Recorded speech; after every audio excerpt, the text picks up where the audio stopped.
जवानी में माँ बेवा हुई, अकेला हूँ, कोई बहन भाई नहीं। इस बात का पूरी शिद्दत से एहसास कि माँ के एहसान मेरे कंधों पे बड़े हैं। उसने लोगों के घरों में बर्तन मांजे, झाड़ू दिया, मेहनत करके मुझे पाला पोसा, बड़ा किया।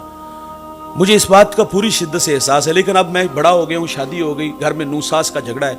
जो मैं देखता हूँ उसमें अम्मा का कसूर ज्यादा है, घरवाली का कुछ कम। आप मुझे मशवरा दे दो, मैं क्या करूँ। मैंने कहा दर गुजर, घरवाली को भी समझा, जिस तरह पीछे माँ छोड़ाई है, ये भी तो माँ है, कोई और भाई नहीं कि मैं मशवरा दे दूं उनके पास चले जाएं। मैंने कहा दर गुजर करो यार। वो कहता है मौलाना मेरे जहन में एक तरकीब आई है। मैंने कहा बताएं जी। वो कहता है अम्मा का निकाह ना कर दूं।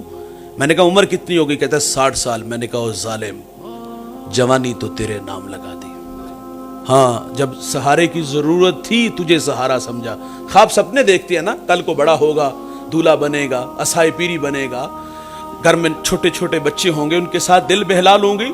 जब वक्त था तो ख्वाब देखा और आज तू भी उसको घर से निकाल रहा है। जब माएं जलील हो जाएंगी तो मेरे नबी फरमाते हैं क़यामत आ जाएगी। और ये रवैये तल्ख हमारी नजरों से गुजरे हैं दोस्त, आपने भी देखे होंगे। और ये घर घर की मैंने अर्ज किया कहानी है। मैं टोबा टेक सिंह एक जगह हाजिर हुआ, तो एक 18-20 साल नौजवान, सर पे इमामा, सफेद जामा, चेहरे पर दाढ़ी का नूर। मुझे दोस्तों ने बताया ये लोगों को सुबह फजर के लिए, नमाज के लिए उठाता है। मुझे अच्छा लगा कि आज का जवान तो चौक चौबारों में नजर आता है। छुट्टी के वक्त स्कूल के गेट के सामने जवानियां बर्बाद करते हैं, रक्सो सुरूद की महफिलें सजाते हैं। कितना सादतमंद, खुद भी और लोगों को भी सजदे की दावत देता है। और आप जानते हो मस्जिदों की हालतें क्या हैं। एक मस्जिद और नमाजी 1.5 सफ भी नहीं होती, एक घर में 8-8 अफराद, लेकिन नमाज के वक्त कोई भी नहीं होता। तो ये बड़ी बात थी। मेरे लबों पे कुछ दुआएं और कुछ निहा खाना कलम में थी। मैंने बहुत सारी दुआएं दी। मेरे साथ एक साहिब बैठे थे, उन्होंने कहा मौलाना ये बाप का गुस्ताख भी बड़ा है, दस्तार के हर पेश की तस्दीक है लाजिम, हर साहिब दस्तार मुअज़्ज़ज़ नहीं होता। बड़ी बड़ी पगड़ियां बांध लेने से क्या इंसान बड़ा होता है? इंसान तो रवैयों से बड़ा होता है। मैंने कहा पुत्र जी ये बड़ी ज्यादती है। बड़ा चरब जुबान था। मुझे कहता मुझे भी और मेरे वालिद को बिठाओ, गलत हुआ तो मैं जूते खाऊंगा। मैंने कहा, मैंने खैर 1-2 बात जो उसके दिल के दरवाजे पर दस्तक का सबब बनी। मैंने कहा जा माजरत कर किया। 20 मिनट बाद वापस आया, आंखों में बहुत सारे आंसू ले आया। मैंने कहा क्या बना? कहते बस हाथ बांध के खड़ा हुआ था, अब्बा ने सीने से लगा लिया। हमारा कहना है दोस्त, आज सीने से लगो, कल कब्रों से लिपट के रोना पड़ेगा। लेकिन पछतावे से क्या मिलेगा यार। इनकी कदर इनकी जिंदगी में। मेरे नबी ने माँ बाप की कदरें उम्मत को सिखाई। फरमाया जन्नत तुम्हारी माँ के कदमों तले है। और फिर अमल रसूलुल्लाह सल्लल्लाहु अलैहि वसल्लम ने माँ का अदब करके बताया। मुसल्ला इमामत और ताहद नजर असहाब है। ये मक्की दौर नहीं, ये मदनी दौर है। यहाँ आदाब की आयतें उतर चुकी है। यहाँ सहाबा कितार अंदर कितार खड़े हैं। यार जिस शख्स ने दुखों का दौर देखा हो ना, खुशहाली आए तो इंसान आरज़ू जरूर करते, काश मेरे माँ बाप होते तो मेरे सर पर इज्जत की दस्तार देखते। मैं और आप अपना अपना माजी पलट के देख लें, कल तक हम कहाँ खड़े थे। एक वक्त का होता था, एक वक्त का होते ही नहीं था। अचार से रोटी खा लेते थे, गंडे से खा लेते थे, गुड़ से खा लेते। हमें याद आता है वो लस्सी में नमक मिर्च और उसमें भिगो करके रोटी खा ली जाती थी। वो किसी ने फकीर से पूछा था बाबा सबसे मजेदार चीज कौन सी होती है? तो उसने कहा पुत्र भुख होंदी है। क्या वो गुर्बत का जमाना याद नहीं आता? वो उजड़े वीरान दस्तरखान याद नहीं आते? गुर्बत बड़ी तलख है, गुर्बत कुफर तक ले जाती है।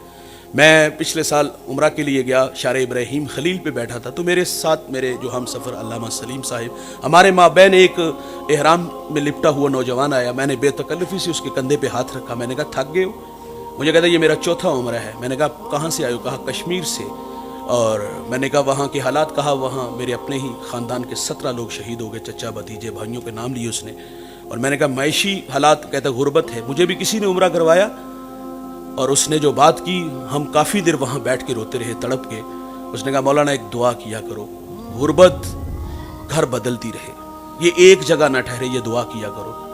वो कहता सितम ये है कि ये घर नहीं बदलती। जब घर नहीं ना बदलती तो फिर हमारे गरीबों के भरम टूटते हैं। गुर्बत बहुत बड़ा इम्तिहान, साया भी साथ छोड़ देता है। कहाँ है गरीबों के कोई दोस्त, कहाँ है गरीबों के रिश्तेदार? ज्यादा आता है वो बीता हुआ गुजरा हुआ जमाना, वो उजड़े और वीरान दस्तरखान। और आज दस्तरखान पे अनवाओ अकसाम के खाने फल। इंसान ढूंढता नहीं अपनी अम्मा को, अपने बूढ़े बाप को जिसने मेहनत करके हमें पाला पोसा। काश होते तो ये बहार भी देखते। और यार कभी हमें रिश्तेदार भी नहीं जानते थे, कोई गली मोहल्ले में नहीं जानता था। और सितम यह है कि गरीब का कोई रिश्तेदार होता भी नहीं। गरीब तो किसी को कॉल कर ले तो नवाब का बेटा कॉल नहीं रिसीव करेगा। कर्ज कहीं कर्ज ना मांग ले, कर्ज दे दिए तो वापस कैसे करेगा?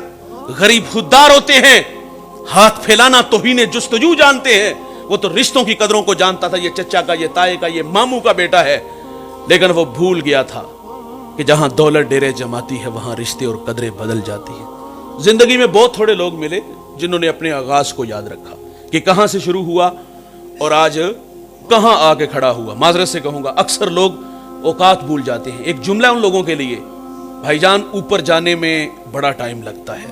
हम मशवरा देते हैं ऊपर जाओ तो रास्ते में जो लोग मिले ना उनके साथ राब्ते में रहिएगा, क्योंकि कभी कभी ऊपर से नीचे भी आना होता है।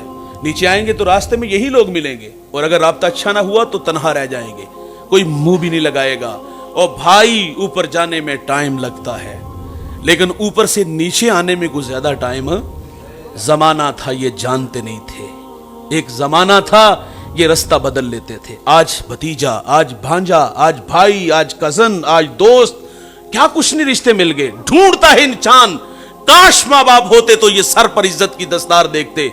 कभी जमाना था दोस्त, साइकिल नहीं था पास, हाँ आज जहाजों के सफर, आज दौड़ती गाड़ियां, फलक, बोस, अमारते, बंगले, प्लाजे, क्या कुछ नहीं अल्लाह ने दे दिया। इंसान आरजू करता है काश माँ बाप होते। मेरे एक दोस्त ने गाड़ी ली, मैंने मुबारकबाद दी तो आंखों में है काश मेरे माँ बाप होते तो मेरे सर पर इज्जत की दस्तार देख